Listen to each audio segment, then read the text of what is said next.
भविष्य का समय जब पूरी दुनिया बदल चुकी होगी, जहां एक ही इंसान के कई सारे वर्जन्स पैदा होना शुरू हो जाएंगे। अब ऐसा क्यों और कैसे होगा, चलिए शुरू से जानते हैं आज की साईफाई मूवी में। कहानी की शुरुआत साल 2043 से होती है, जहां अब तक पृथ्वी पर इंसानों की जनसंख्या उम्मीद से कहीं गुना ज्यादा बढ़ चुकी थी, जिस कारण से अब उनके लिए खाने से लेकर हर एक रिसोर्स की कमी पड़ने लगी। और अब चूंकि करोड़ों लोग भूखे मरने वाले थे, तो कुछ देशों ने इस समस्या से निपटने के लिए जेनेटिकली मॉडिफाइड फसलें उगानी शुरू कर दी, जो कि नेचुरल सब्जियों की तुलना में जल्दी पैदा होती और उनसे 10 गुना तक कम समय लेती। मगर जल्द ही दुनिया भर में इस आर्टिफिशियल खाने के साइड इफेक्ट्स दिखने शुरू हो गए, जहां जो भी इंसान इस मॉडिफाइड फूड को खाते थे, अब उनसे एक ही तरह के एक से ज्यादा बच्चे पैदा होने लगे। दरअसल वैज्ञानिकों ने उन मॉडिफाइड फसलों में ऐसे जीन्स डाले थे जो कि उन्हें एक से ज्यादा बार कॉपी कर सके, जिससे कि फसलें तो बढ़ गई, मगर अब इंसान भी ऐसे ही बच्चे पैदा करने लगे, जिसमें वे एक ही जैसे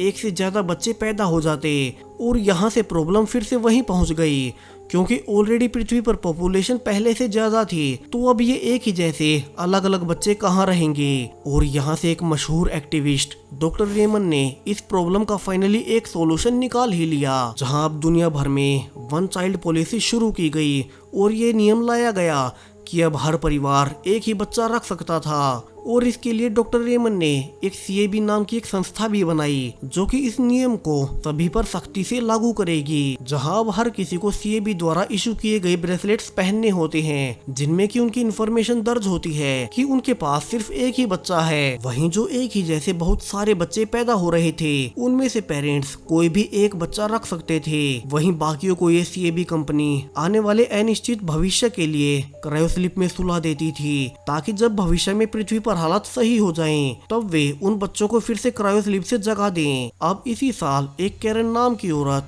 अब एक ही जैसे पूरे 7 बच्चों को जन्म देती है, और जैसा कि होना ही था, इस दौरान उसकी भी मौत हो जाती है। अब इन 7 बच्चियों का पिता टेरेंस जानता था कि गवर्नमेंट उसके पास 7 बच्चे नहीं रहने देगी, तो उसने फैसला किया कि वो किसी को भी पता नहीं चलने देगा कि उसे 7 बेटियां पैदा हुई हैं। और वो अब एक बड़े प्लान के साथ एक शांत जगह पर शिफ्ट हो गया, जहां से उसने अपनी 7 बेटियों को एक ही आइडेंटिटी दे दी, जो कि थी कैरन। जहां से टेरेंस ने अपनी 7 बेटियों का नाम दिनों पर रख दिया, यानी कि Monday, Tuesday, Wednesday, Thursday, Friday, Saturday और आखिर में संडे। अब 7 ही लड़कियां एक कैरन नाम की पब्लिक आइडेंटिटी से रहने लगी, और हर किसी को हफ्ते में एक दिन कैरन बनकर बाहर जाने का मौका मिलता। जैसे कि संडे वाले दिन संडे नाम की लड़की बाहर जाती, वहीं मंडे वाले दिन मंडे नाम की लड़की, और ऐसे ही अपने नाम के अनुसार बाकियों को कैरन की आइडेंटिटी पर बाहर जाने को मिलता। वहीं उस दिन बाकी 6 लड़कियां घर पर रहती, और ऐसे ही वे अब बड़ी होने लगी, जहां जब भी कोई अपना दिन बिताकर वापस से घर आती, तो वो पूरे दिन की रिकॉर्डिंग उन सबसे शेयर करती कि आज पूरे दिन में क्या क्या हुआ, क्योंकि अगले दिन वही सेम इंसान बनकर दूसरी बहन को जाना होता था, तो उन्हें पता होना चाहिए था कि उनकी आइडेंटिटी ने पिछले दिन क्या किया था, ताकि बाहर किसी को पता ना चले कि कैरन कोई एक लड़की नहीं बल्कि 7 बहनें हैं, जो कि बाहर की पूरी दुनिया को सिर्फ एक कैरन बनकर दिखा रही हैं। वहीं वे सब दिखने में भी बिल्कुल एक जैसी थी, जिसमें कई बार टेरेंस भी कंफ्यूज हो जाता था कि कौन क्या है। वहीं टेरेंस ने उनकी गवर्नमेंट ब्रेसलेट भी हैक कर सबको कैरन आइडेंटिटी दे दी थी। वहीं उसने अपने पास से उनमें एक GPS डिवाइस भी लगा दिया था, ताकि जब भी कोई कैरन बनकर बाहर जाए, तब बाकियों को एग्जैक्टली पता हो कि वो कहाँ गई है। वहीं जब भी कोई बाहरी व्यक्ति उनके घर आता, तो छुपने के लिए टेरेंस ने बाकी 6 लड़कियों के लिए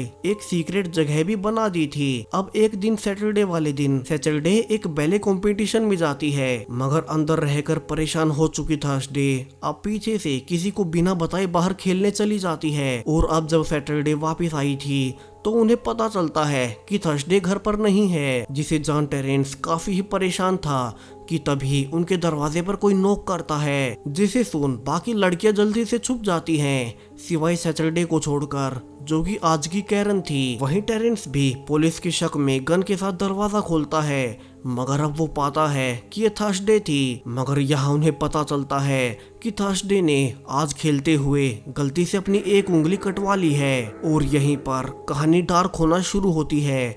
अब चूंकि हर किसी की एक ही आइडेंटिटी थी, तो अब ना चाहते हुए भी टेरेंस को बाकी 6 लड़कियों की भी सेम उंगली काटनी पड़ती है, ताकि बाहर किसी को उन पर शक ना हो। और अब ऐसे ही धीरे धीरे 30 साल बीत चुके हैं, जहां अब तक साल 2073 आ चुका है। वही टेरेंस बूढ़ा होकर मर चुका था, जबकि 7 लड़कियों का अलग अलग दिन बाहर जाने से उनका बिहेवियर काफी ज्यादा बदल चुका है। जैसे कि मंडे जन्म से ही मंडे के दिन बाहर निकलती थी, तो वो काफी इंटेलिजेंट है। वहीं सैटरडे चूंकि वीकेंड के दिन निकलती रही है, तो वो अब काफी ज्यादा ड्रिंकिंग करने लगी है। वहीं 7 बहनों ने अपनी आइडेंटिटी किरण के लिए अपनी एक विग और स्पेशल मेकअप बनाया हुआ है। अब यहाँ तक उनकी लाइफ में सब सही चल रहा था, मगर आज उनके लिए सब कुछ बदलने वाला था। जहाँ मंडे काफी नर्वसली घर से ऑफिस के लिए निकलती है, क्योंकि आज उनकी आइडेंटिटी कैरन को प्रमोशन मिलने वाला था। जहां ऑफिस जाते हुए उसे गवर्नमेंट कंपनी सीएबी, जो कि एक वर्जन को छोड़ बाकियों को स्लिप में डाल देती है,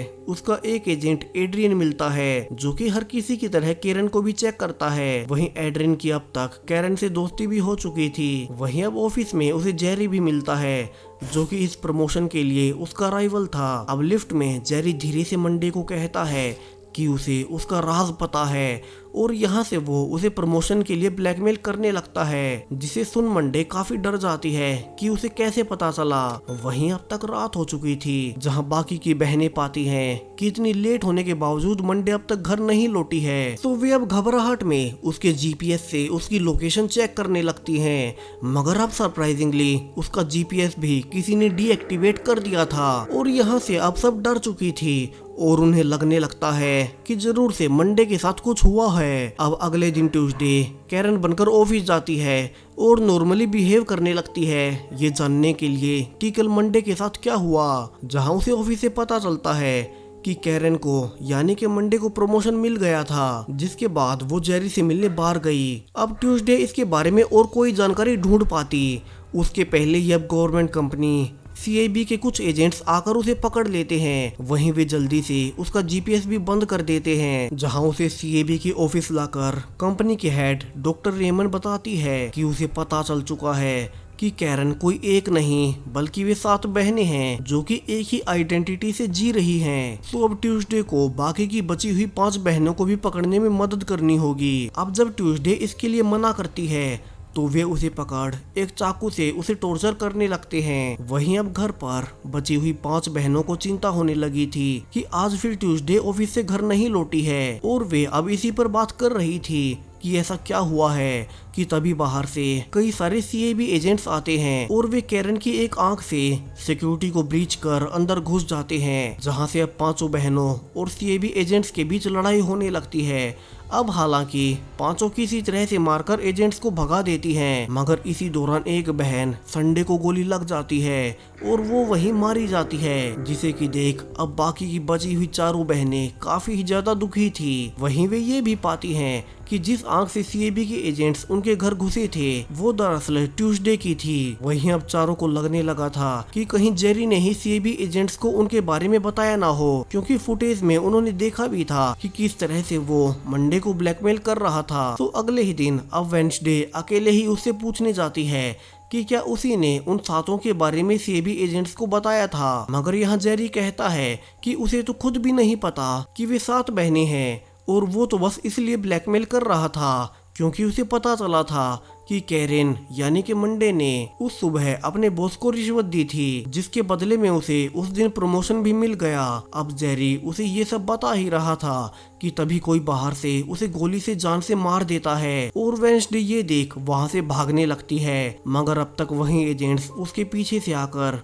फाइनली उसे भी गोली से जान से मार देते हैं। वहीं घर पर अब सिर्फ 3 बहनें बची थी कि तभी कोई उनके घर पर नॉक करता है। अब 2 बहनें फ्राइडे और थर्सडे जल्दी से छुप जाती हैं। वहीं सैटरडे अब कैरन बनकर दरवाजा खोलती है, जहां उससे मिलने एड्रियन आया था, जिससे कि कैरन की दोस्ती है। हालांकि एड्रियन खुद भी सीएबी कंपनी में काम करता है। अब यहाँ से अजीब कारणों से एड्रियन सैटरडे से, जिसे कि वो कैरन समझ रहा था, उससे कुछ ज्यादा ही पर्सनली बातें करने लगता है। वहीं सैटरडे हैरान थी क्योंकि उनकी आइडेंटिटी कैरन से एड्रियन का इतना क्लोज रिलेशन कभी रहा ही नहीं। तो सैटरडे समझ जाती है कि इसका यही मतलब है कि उन सातों में से किसी एक से एड्रियन का रोमांटिक रिलेशन रहा है, जिसे कि उस वर्जन ने बाकी अपनी बहनों से छुपाया हुआ था। जहां से अब एड्रियन सैटरडे को अपने साथ अपने अपार्टमेंट में चलने को कहता है। अब सैटरडे कुछ वक्त मांग बाकी दोनों बहनों से मिलने आती है, जहां उसकी बहन थर्सडे उसे एड्रियन के साथ चले जाने को कहती है क्योंकि वो सीएबी में काम करता है, तो वे जान पाएंगे कि उनकी दो बहनें मंडे और ट्यूसडे कहाँ है और सीएबी ने उनके साथ क्या किया है। यहाँ वे उसे एड्रियन का ब्रेसलेट हैक करने को भी कहती हैं, जिससे कि वे सीएबी कंपनी के डेटाबेस में घुस पाएंगे। अब इसके बाद सैटरडे कैरन बनकर एड्रियन के साथ उसके घर चली जाती है, जहां से सैटरडे जान पाती है कि वो मंडे ही थी जिसका कि एड्रियन के साथ अफेयर था, मगर उसने बाकी बहनों को कभी भी इसके बारे में बताया ही नहीं। अब यहाँ से सैटरडे अपनी बहनों के कहे अनुसार एड्रियन का ब्रेसलेट हैक कर लेती है और उसका सारा कंट्रोल अपनी बहन फ्राइडे को दे देती है, जिससे कि अब फ्राइडे सीएबी सर्वर में अपनी बहनों को ढूंढने लगती है। वहीं अब एक सीसीटीवी फुटेज में फाइनली उन्हें लगता है कि जैसे उन्होंने अपनी बहन मंडे को ढूंढ लिया था, जो कि अभी उसी कंपनी की एक जेल में बंद है। वहीं एड्रियन के घर से जाने के बाद सैटरडे अब बाकी बहनों को बता देती है कि वो मंडे ही थी जो कि सीक्रेटली एड्रियन के साथ रिलेशनशिप में थी। वहीं अब तक कुछ सीएबी एजेंट्स उसे ढूंढते हुए आ चुके थे और वे अब वीडियो कॉल के दौरान ही उसकी दो बहनों के सामने गोली से जान से मार देते हैं। वहीं अब तक उनके घर पर भी सीएबी एजेंट्स की एक और टीम अटैक कर देती है, जिससे बचने के लिए अब फ्राइडे भी खुद को बॉम्ब के साथ उड़ा लेती है। और अब यहाँ से बची तो थी सिर्फ दो बहनें, थर्सडे और वही मंडे तो अभी जेल में बंद थी। वहीं एड्रियन अब ब्लास्ट की आवाज सुन कैरन के घर आता है, जहाँ थर्सडे जिसे लगता है कि वो एड्रियन ही होगा जिसने एक एक करके उन सभी को मरवाया है और उसी ने गवर्नमेंट को उनके बारे में बताया होगा। मगर एड्रियन कहता है कि उसे तो पता ही अभी चल रहा है कि कैरन कोई एक लड़की नहीं बल्कि वे 7 बहनें हैं। वहीं वो तो पिछले 1 साल से मंडे के साथ रिलेशनशिप में था, जिसे कि वो अब तक कैरन समझ रहा था और इसीलिए शायद वो उससे हमेशा मंडे के दिन ही अकेले में मिलने को कहती थी। अब यहाँ से वो थर्सडे के साथ मिलकर मंडे को छुड़ाने का प्लान बनाता है, जहाँ से एड्रियन अब थर्सडे को एक बैग में छुपा क्रायोस्लीप के रूम में ले आता है, जहाँ से वो अंदर से ही सब कुछ रिकॉर्ड कर रही थी कि कैसे वे एक बच्चे के वर्जन को क्रायोस्लीप में भेज रहे हैं। मगर यहाँ वो पाती है कि उस बच्चे को क्रायोस्लीप में भेजने के बजाय गवर्नमेंट उसे पूरी तरह से डिसइंटीग्रेट कर देती है। यानी कि अब तक गवर्नमेंट लोगों को झूठ बोल रही थी कि वो उनके बच्चों को क्रायोस्लीप में भेज रही है, बल्कि वो तो अब तक उन्हें जान से मारती आ रही थी, जिसके बारे में बाहर अभी तक किसी को पता ही नहीं था। अब थर्सडे ने ये सब रिकॉर्ड कर लिया था और जब उसकी बारी आती है तो वो वहाँ के एम्प्लॉय को मारकर उसे ही चैम्बर में मार डालती है, जहाँ से एड्रियन उसे उस रूम से बाहर निकालता है और वहाँ से वे मंडे को ढूंढते हुए उसी की जेल तक आ जाते हैं, जिसे कि उन्होंने सीसीटीवी में देखा था। मगर यहाँ उन्हें पता चलता है कि ये मंडे नहीं बल्कि ट्यूसडे थी, जिसकी एक आंख निकालकर सीएबी के एजेंट्स उनके घर घुसे थे। अब यहाँ से एड्रियन ट्यूसडे को कंट्रोल रूम में ले जाता है, जहाँ से वे इस वीडियो को, जिसमें गवर्नमेंट का सारा सच था कि कैसे वे क्रायोस्लीप के बहाने इतने सालों से बच्चों को मारते आ रहे थे, उसे सबके सामने एक बड़ी इवेंट में चला देंगे। वहीं इसी दौरान थर्सडे मंडे को ढूंढने लगती है, जहाँ से वो फाइनली उसे रेस्ट रूम में मिल भी जाती है, मगर सरप्राइजिंगली वो काफी अच्छी हालत में थी। और यहाँ से कहानी का सबसे बड़ा ट्विस्ट आता है। दरअसल कहानी के शुरू से ही वो मंडे ही थी जिसने अपनी बहनों को धोखा दिया और गवर्नमेंट को उनके बारे में बताया। दरअसल वो इतने सालों से सिर्फ एक ही दिन कैरन बनकर थक चुकी थी, क्योंकि बाकी के दिन उसे घर ही रहना पड़ता था। तो उसने एक दिन सीएबी कंपनी की हेड डॉक्टर केमन को सारी सच्चाई बता दी और वहां से उन्होंने सौदा किया कि गवर्नमेंट पॉलिसी के अनुसार मंडे को छोड़ उसकी बाकी 6 बहनों को जान से मार दिया जाएगा, जिसके बाद मंडे ही अकेली कैरन बनकर रह सकेगी। अब यहाँ से सब कुछ जानने के बाद थर्सडे गुस्सा होकर मंडे पर अटैक कर देती है और इसी झड़प के बीच अब थर्सडे गलती से मंडे को गोली मारकर घायल कर देती है। हालांकि यहाँ मंडे मरी नहीं थी। वहीं जल्दी से थर्सडे मंडे की आइडेंटिटी लेकर उसी बड़ी इवेंट में पहुंच जाती है जहां उसे गवर्नमेंट की सच्चाई वाला वीडियो चलाना था। वहीं पार्टी के बीच डॉक्टर केमन को भी पता नहीं चलता कि ये मंडे नहीं है और अब थर्सडे सबके बीच वहां क्रायोस्लीप वाला वीडियो चला देती है जिसे की जान अब हर कोई हैरान था। वहीं ये सब लाइव पूरी दुनिया भर में दिखाया जा रहा था। तो डॉक्टर केमन अब समझ जाती है कि ये मंडे नहीं बल्कि उसकी बहन है। तो वो अब पूरी दुनिया के सामने उसका राज खोलने के लिए उस पर गुस्सा होकर अटैक कर देती है। वहीं घायल मंडे भी अब तक वहीं आ चुकी थी मगर तभी एड्रियन उसे आकर गोली से मार देता है। वही अब मरते हुए मंडे उन्हें बताने लगती है कि उसने उनसे धोखा इसीलिए किया क्योंकि वो एड्रियन से प्रेग्नेंट हो गई थी और हर किसी की तरह उसे भी ट्विंस पैदा होने वाले थे। वहीं गवर्नमेंट रूल्स के हिसाब से उसके एक बच्चे को उसे छीन लिया जाता। तो इसीलिए उसने डॉक्टर केमन से डील की कि वो अपनी 6 बहनों को पकड़वा देगी जिसके बदले में वो पूरी जिंदगी कैरन बनकर रह सकेगी और अपने दोनों बच्चों को भी अपने पास रखेगी। और ये सब कहने के बाद अब मंडे अपना दम तोड़ देती है। वहीं पूरी दुनिया के सामने सच्चाई आने से अब इस वन चाइल्ड पॉलिसी को ही बंद कर दिया जाता है। वहीं डॉक्टर केमन को भी इतने सालों के दौरान इतनी सारी जानें लेने के लिए डेथ पेनल्टी की सजा सुनाई जाती है। वहीं अब आखिर में ट्यूसडे और थर्सडे दोनों बहनें ही जिंदा बची थी। वहीं वे मंडे के दोनों ट्विंस को एक आर्टिफिशियल वोम्ब से पैदा कर रहे थे जिसे कि वे साथ मिलकर एड्रियन के साथ पाल लेंगी। और इसी के साथ ये कहानी यहीं खत्म हो जाती है। तो वीडियो कैसा लगा कमेंट्स में जरूर से बताएं और ऐसे ही वीडियोस के लिए चैनल को सब्सक्राइब करें। Thank you.